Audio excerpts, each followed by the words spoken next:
Assalamualaikum warahmatullahi wabarakatuh. Alhamdulillahi wa kafa. Wassalatu wassalamu ala rasulillahil mustafa wa ala alihi wa sahbihi wa man wafa wa ba'd.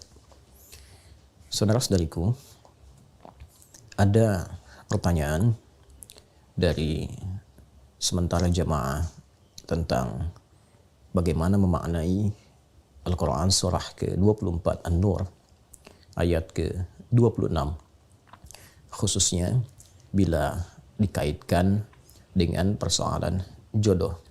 Baik bertemu dengan yang baik, yang tidak baik bertemu dengan yang tidak baik lagi. Bagaimana bila dalam satu kondisi yang baik ternyata bertemu dengan yang tidak baik? Apakah relevan dengan pemaknaan ayat yang dimaksudkan? Pertama, kita mencoba untuk membaca terlebih dahulu ayat yang dimaksudkan, kemudian menerapkan kaidah tafsir dalam memaknai satu ayat Al-Quran, yaitu bagaimana korelasinya dengan ayat-ayat sebelumnya serta ayat-ayat setelahnya. Allah Subhanahu wa taala berfirman dalam Al-Quran surah ke-24 An-Nur ayat ke-26. A'udzu billahi minasyaitonir rajim.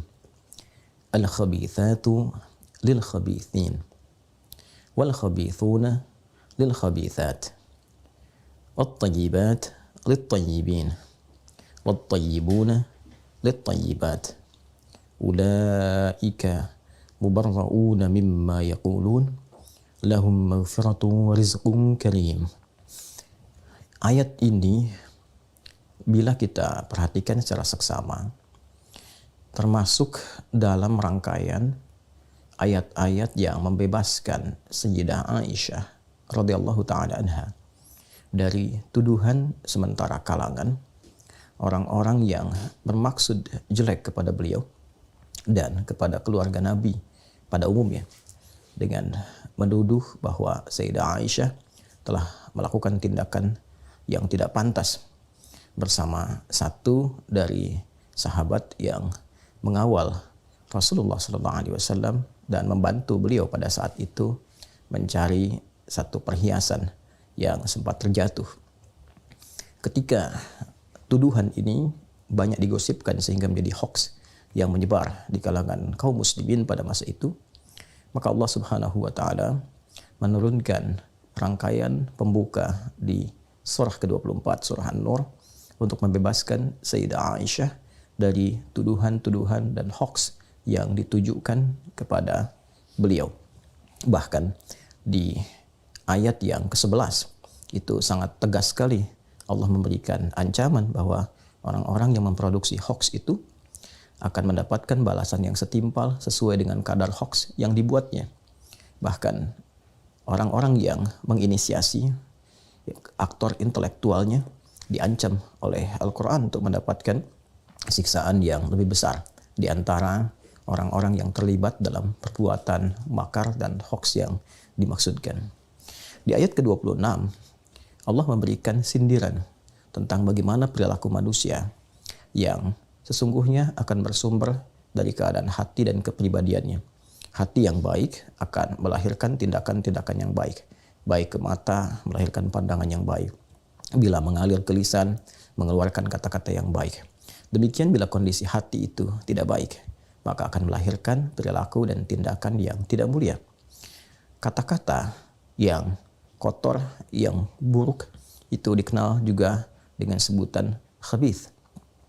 Khabith ini seringkali ditelusuri bersumber dari keburukan hati yang mengikuti was-was syaitan. Dalam diri kita itu di kedalaman hati ada jiwa takwa, ada juga fujur.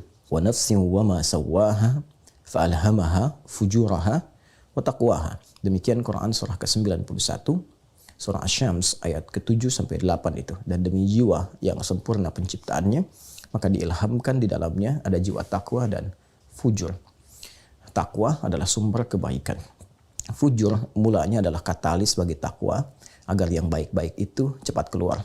Namun setan melakukan provokasi kepada jiwa fujur supaya dia berdiri sendiri, dan alih-alih menjadi katalis kepada jiwa takwa untuk tampil baik, maka dia diprovokasi oleh setan seperti disampaikan di Quran surah keempat An-Nisa ayat 118. La'anahullah la'attakhidanna min ibadika nasiban mafruḍa. Setan dilaknat oleh Allah dan dia mengajukan permohonan kepada Allah untuk menjadikan satu bagian dari jiwa manusia demi melancarkan was-was dan bisikan-bisikan kotornya. Itulah jiwa fujur yang dia manfaatkan. Ketika dimanfaatkan oleh setan, diprovokasi, dan bila berdiri sendiri, maka ini yang akan memerintahkan kepada segala hal yang melahirkan keburukan, disebut dengan as-su itu. Quran surah ke-12 Yusuf ayat ke-53. Wa ma ubarri'u nafsi innan nafsa la'ammaratum bisu illa ma rahima rabbi.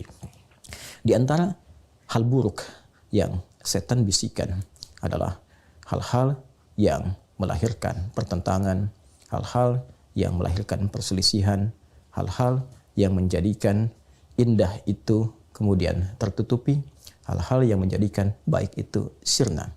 Segala hal yang kotor, yang tidak baik, yang buruk di dalam bahasa Arab seringkali disebut dengan khabith. Jamaknya khabithat. Karena itu tempat berkumpulnya setan di toilet misalnya itu disebut dengan khubuth dan khaba'ith. Kita masuk toilet, kita berlindung kepada Allah dari bisikan-bisikan setan yang kotor di tempat yang kotor. Allahumma inni a'udzubika minal khubuthi wal khaba'ith. Maka Allah memberikan satu gambaran metafor. Al-khabithatu lil khabithin. Kata-kata yang kotor, kalimat-kalimat yang tak pantas, itu hanya akan keluar dari lisan orang-orang yang kotor juga, yang tidak baik juga, yang bersumber dari bisikan-bisikan setan, yang menyatu di tempat-tempat yang kotor. Wal khabithuna lil khabithat. Dan demikian karakteristik orang-orang yang kotor memang senantiasa melahirkan kata-kata yang tidak pantas juga, kata-kata yang kotor juga. Jadi kotor hanya akan mengeluarkan yang kotor lagi. Kalimat-kalimat yang tidak pantas hanya akan keluar dari orang-orang yang memang kotor keadaan hatinya. At-tayyibatu lit-tayyibin. Sementara kalimat-kalimat yang baik, yang mulia, yang sopan, yang beradab, karakteristiknya akan keluar dari manusia-manusia yang memiliki karakter moral yang baik. Manusia-manusia yang memiliki kebeningan hati, kesucian jiwa. Wat-tayyibuna lit-tayyibat. Karena itulah orang-orang mulia ini karakteristiknya senantiasa mengeluarkan kata-kata yang indah, yang menyenangkan, yang bernilai kemuliaan. Ulaika mubarrauna mimma yaqulun. Maka orang-orang yang tertuduh itu, korban hoax itu, mereka dibersihkan.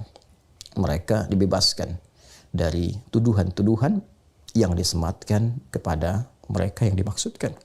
Ayat ini sekaligus juga menegaskan pembebasan Allah dan pengakuan Allah Subhanahu wa taala akan kebersihan, kesucian, kemurnian Sayyidah Aisyah dan juga keluarga besar Rasulullah SAW secara umum ya, dari tuduhan-tuduhan, dari produksi hoax yang disematkan kepada mereka seluruhnya, Rasulullah SAW dan keluarga beliau radhiyallahu taala anhum jami'an. Dan menariknya, kesabaran, kemuliaan dalam respon tuduhan-tuduhan ini, dalam respon hoax yang ditujukan kepada beliau, dijanjikan oleh Allah Subhanahu wa taala ampunan-ampunan terbaik dan juga rizki yang mulia berupa surga terindah saat kembali kepada Allah Subhanahu wa taala. Lahum maghfiratu wa rizqun karim. Bagi mereka orang-orang yang sabar saat dituduh, yang tetap mencari bukti yang baik, sehingga dengan itu bisa menjawab tuduhan secara elegan, bisa menjawab hoax dengan cara yang baik, yang benar, dan bersabar dalam menjalani itu semua, maka mereka berpeluang terbebas dari berbagai keburukan-keburukan, dari berbagai peluang-peluang dosa, mendapat ampunan dari kesalahan, dan dijanjikan oleh Allah surga yang menanti berdasar amal soleh yang telah dikerjakan secara proporsional. Agaknya ayat ini tidak langsung terkorelasi dengan pemahaman jodoh bertemu jodoh. baik bertemu baik atau jelek bertemu jelek. Tapi lebih menekankan tentang pembebasan Sayyidah Aisyah dan keluarga dari tuduhan-tuduhan hoax yang disematkan kepada beliau dan keluarga besar. Untuk itu memang ada sebagian yang memaknai dari kalangan ahli tafsir yang menarik ayat ini ke dalam keumuman makna tentang keberpasangan dalam berumah tangga.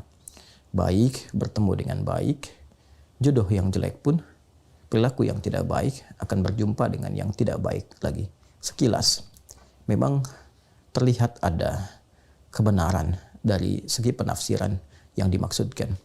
Orang-orang yang berkumpul di tempat-tempat yang baik cenderung mencari jodoh yang baik pula. Orang-orang yang berkumpul di tempat yang kurang baik boleh jadi juga cenderung memilih pasangan yang sekufu, sekeadaan, setempat dia bergaul. Karena itu dalam Islam, latar belakang keadaan bergaul juga menjadi penentu bagaimana seseorang bisa memadu kasih dalam kehidupan berumah tangga. Namun ini menjadi problem ketika ada orang-orang yang menduga pasangannya baik, ternyata setelah menikah tidak seperti yang digambarkan, tidak seideal yang diharapkan. Dirinya sudah baik, namun pasangan belum terlihat baik seutuhnya. Bila kemudian dikaitkan dengan ayat yang dimaksudkan, di sini kemudian problem penafsiran itu menjadi penting untuk diurai, menjadi penting untuk diberikan solusinya. Karena itu para ulama lebih menarik ayat ini sesuai dengan konteks yang dimaksudkan tadi, yaitu membebaskan Sayyidah Aisyah dan keluarga dari tuduhan dibandingkan dengan membawa ke aspek rumah tanggaan. Ada ayat-ayat yang lain yang menjawab persoalan-persoalan dimaksud. Ayat-ayat bahkan memberikan contoh dan inspirasi kepada kita. Boleh jadi orang-orang yang mengharapkan pasangan ideal setelah menikah mendapati pasangannya jauh dari harapan. Maka cara memaknainya berdasarkan ayat-ayat lain di luar ayat 26 surah An-Nur ini, seperti ayat yang menunjukkan kesabaran Sayyidah Asiyah saat berumah tangga dengan Fir'aun, ataupun bahkan di level Nabi Nuh alaihissalam, Nabi Lut alaihissalam, bagaimana menghadapi kondisi istri-istri mereka yang bahkan jauh dari harapan. Maka Islam mengajarkan bersabar, berprasangka baik kepada Allah Subhanahu wa taala. Boleh jadi yang kurang baik itu dititipkan kepada Anda supaya Anda bisa membimbingnya menjadi lebih baik, mendakwahinya. Dan boleh jadi disitulah ruang kesabaran yang mendekatkan diri keluarga kepada Allah Subhanahu wa taala. Bukankah Allah berfirman, "Innallaha ma'as-sabirin"? Anda ingin dekat dengan Allah dan Allah berikan pintunya. Orang mencari keluar, Anda mendapatkannya di dalam rumah. Bukankah sabar mengantarkan kepada surga lebih cepat dari amalan-amalan yang lainnya, sehingga malaikat mengucapkan selamat kepada penduduk surga dengan kalimat sabar, "Salamun alaikum bima sabartum." Selamat atas kesabaran yang telah Anda pupuk selama berkehidupan. Karena itu penting untuk dicatat bahwa tidak selamanya kita harus menerapkan fikih-fikih secara praktikal, namun juga ada ragam fikih yang bisa kita bawa dalam menerapkan hukum-hukum berkehidupan. Fikih dakwah kadang-kadang bisa diterapkan lebih awal dibandingkan dengan fikih-fikih terkait dengan hukum. Bila ada tetangga yang muslim namun belum mampu sholat berjamaah, belum mampu ke masjid, dan dia hidup bersama Anda, boleh jadi dia dititipkan jadi tetangga Anda agar Anda mampu mendoakannya, membimbingnya. Dan dengan itu ketika Anda ditanya di hari kiamat, apa yang telah engkau lakukan ketika aku titipkan? Kata Allah, boleh jadi demikian. Tetangga yang belum mampu ke masjid, ternyata Anda mampu menjawab itu dengan baik, dengan tenang, karena selama berkehidupan Anda mencoba mengajak dia untuk mendekat kepada Allah. Anda mendoakannya. Ini lebih dalam lagi, dia bukan sekedar tetangga, tapi pasangan Anda. Mudah bagi Allah menitipkan kepada pria lain ataupun perempuan yang lain, tapi dititipkan kepada Anda karena boleh jadi ada kebaikan-kebaikan pada diri Anda yang hanya itu yang dipandang oleh Allah mampu merubah pasangan menjadi lebih baik. Kita tidak tahu di titik mana Allah menghendaki, namun tugas kita hanya berikhtiar, tidak menentukan hasil. Semoga Allah Subhanahu wa taala merahmati kita, menyayangi kita, menjaga keutuhan dalam rumah tangga, dan membebaskan dari berbagai tuduhan-tuduhan, perilaku-perilaku buruk yang berpotensi mendatangkan murka dan azab Allah Subhanahu wa taala. Ingat, bila dalam Al-Qur'an tidak disebutkan kapan kejadian dari satu peristiwa, siapa orang-orangnya, maka peristiwa itu berpotensi akan terjadi kembali di masa-masa yang akan datang dengan tokoh yang berbeda, ruang yang tidak sama, waktu yang tidak serupa, tapi substansi yang sama. Jika hoax pernah terjadi di masa Rasulullah SAW, maka hoax pun berpotensi terjadi di masa kini. Hoax pun berpotensi terjadi di masa-masa yang berbeda. Maka menghindarlah dari itu supaya tidak termasuk pada golongan yang diancam oleh ayat-ayat Al-Quran. Apalagi bila hoax yang dimaksudkan ditujukan pada keluarga besar Rasulullah SAW. Waliyadzu billah, hindarkan sejauh-jauhnya, jauhkan sejauh mata tak mampu memandang lagi. Subhanakallahumma wa bihamdika asyhadu an la ilaha illa anta nastaghfiruka wa natubu ilaik wa akhiru da'wana alhamdulillahi rabbil alamin. Assalamualaikum warahmatullahi wabarakatuh.